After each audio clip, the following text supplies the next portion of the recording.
अध्ययन के एकदम शुरुआत में आपका स्वागत है।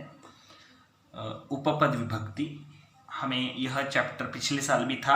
आपने इसके बहुत अच्छे अच्छे वाक्य लिखे हैं और आप जैसे कि सभी जानते हैं, पूरी स्कूल जानती है, आपकी फैमिलीज भी जानती है और ख़ासकर मैं भी बहुत अच्छी तरह से जानता हूँ कि मेरे स्टूडेंट्स बहुत होनहार है, बहुत अच्छे हैं। उनका एकदम वो अच्छे सारे काम मेहनत और लगन से और मेहनत से करने का प्रयास करते हैं, सबके लिए अच्छी बात है।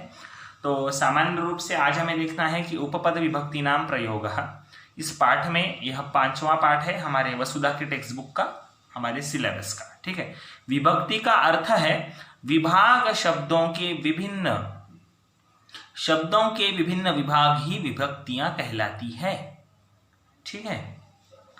अब देख सकते हैं हम कि जैसे कि हमने कुछ ही समय पहले एक शब्द कुछ हमने बोले थे, और विभक्तियां हम किसे कहते हैं कि शब्दों के अलग अलग विभाग। प्रथमा का विभाग क्या है? कारक में कर्ता, द्वितीया का कर्म, तृतीया का करण, चतुर्थी का संप्रदान, पंचमी का अपादान, षष्ठी का संबंध, सप्तमी का अधिकरण और संबोधन का संबोधन। ठीक है। तो इनके अलग अलग विभागों के अलग अलग अर्थ है। कभी हम चतुर्थी के अर्थ को प्रथमा का अर्थ दे सकते हैं क्या? नहीं दे सकते। ठीक है। और कभी षष्ठी का अर्थ हम कभी द्वितीया को दे सकते हैं क्या? नहीं दे सकते। हम अलग अलग विभक्तियों को उनके अर्थ के विभागों के अनुसार उनको बांटा गया है, हम उसे ही क्या कहते हैं? शब्दों की विभक्ति कहते हैं। प्रथमा, द्वितीया, तृतीया, चतुर्थी, पंचमी, षष्ठी, सप्तमी और संबोधन। ठीक है। आगे जैसे कि हम सभी जानते हैं कि हमें कोई भी पाठ पढ़ते वक्त या उसको समझते वक्त हमें एक चीज सामान्य रूप से हमें जाननी होती है कि उस पाठ का कहना क्या है। पिछले साल भी हमने उपपद विभक्तियों का प्रयोग किया है। हम जानते हैं कि उपपद विभक्ति को एक किसी विशेष विभक्ति की अपेक्षा होती है। अब हम देख सकते हैं यहाँ पे कोई तो है और कोई तो कुछ कर रहा है। क्या कर रहा है? हाँ, एक बच्चा है, वो खेल रहा है। बालकः कंदुकेन क्रीडति। आप भी जानते हो कि कारक विभक्ति में ये विभक्तियां क्रियापद के अनुसार लगाई जाती है। यानी कि क्रियापद यदि एकवचनी होगा तो कर्ता जो है वह भी क्या होगा? एकवचनी होगा। यानी कि कर्ता द्विवचन में है तो यहाँ पे क्रीडति आएगा क्या? नहीं आएगा, क्रीडतः आएगा। बालकौ यदि है यहाँ पे तो क्या आएगा?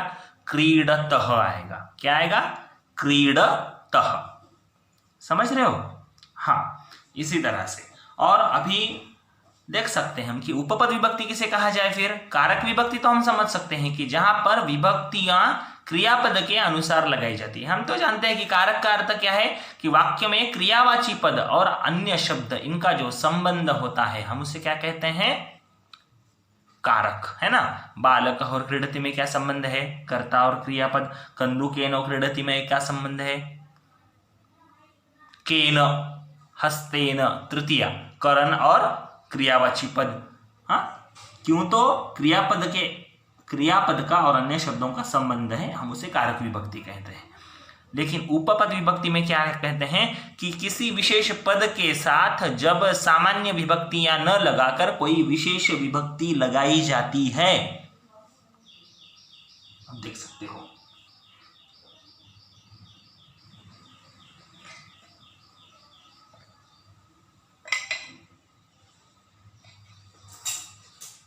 एक, दो, तीन। ये क्या है?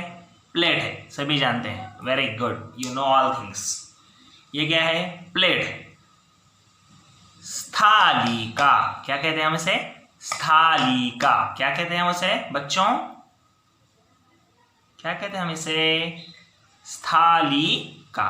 स्थालिकां परितः लेखन्यः सन्ति। कां परितः लेखन्यः सन्ति। स्थालिकां परितः लेखन्यः सन्ति। अब स्थालिकाम कहाँ का शब्द है? द्वितीया एकवचन। Very good, you know all things, you are very intelligent student, I like you so much. Yes, स्थालिकाम परितः लेखन्यः सन्ति। समझ रहे हो? यानी कि प्लेट की चारों ओर क्या है? क्या है? पेन्स है। ओके, यानी कि यहां पर हम एक समझ सकते हैं कि स्थालिका की द्वितीया की गई है, किस लिए? परितः, इस उपपद के लिए। यानी कि अब हम फिर से एक बार अपनी व्याख्या की तरफ आ सकते हैं। व्याख्या क्या कहती है बच्चों? कि किसी विशेष पद के साथ जब सामान्य विभक्तियां न लगाकर कोई अन्य विभक्ति लगाई जाती है तो वह पद उपपद विभक्ति कहलाती है। ओके, हस्तम उभयतः लेखन्यौ स्तः। हस्तम द्वितीया, उभयतः लेखन्यौ स्तः। लेखन्यौ, लेखनी, एका लेखनी, द्वे लेखन्यौ, नदी नद्यौ। Getting my point? यस। इसी तरह से दर्वीम परितः, ये दर्वी कहते हैं इसे, ठीक है? मराठी हम इसे क्या कहते हैं? मराठी में क्या कहते हैं इसे? बाद में बोलो मुझे। चमसम परितः चमसाः सन्ति। एकः चमसः दर्वीम परितः, ये दर्वी कहते हैं इसे, हैं? ठीक है, मराठी में इसे कहीं कहीं दर्वी कहा जाता है। ठीक है, दर्वीम परितः चमसाः सन्ति वा दर्वीम उभयतः चमसाः सन्ति। तो हम समझ सकते हैं कि जब भी किसी विशिष्ट विभक्ति के संदर्भ में किसी विशेष पद का उपयोग किया जाता है तब हम उसे कहते हैं उपपद विभक्ति। यानी कि जैसे देख सकते हैं, देवालयम परितः वृक्षाः सन्ति।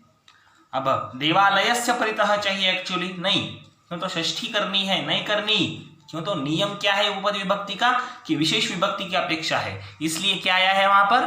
देवालयम परितः वृक्षाः सन्ति। तो आज के पाठ में हम इतना ही देखने वाले थे। आज हमने हमारे कॉन्सेप्ट क्लियर करने का ट्राई किया है। अगले पाठ में हम और आगे बढ़ेंगे। Thank you.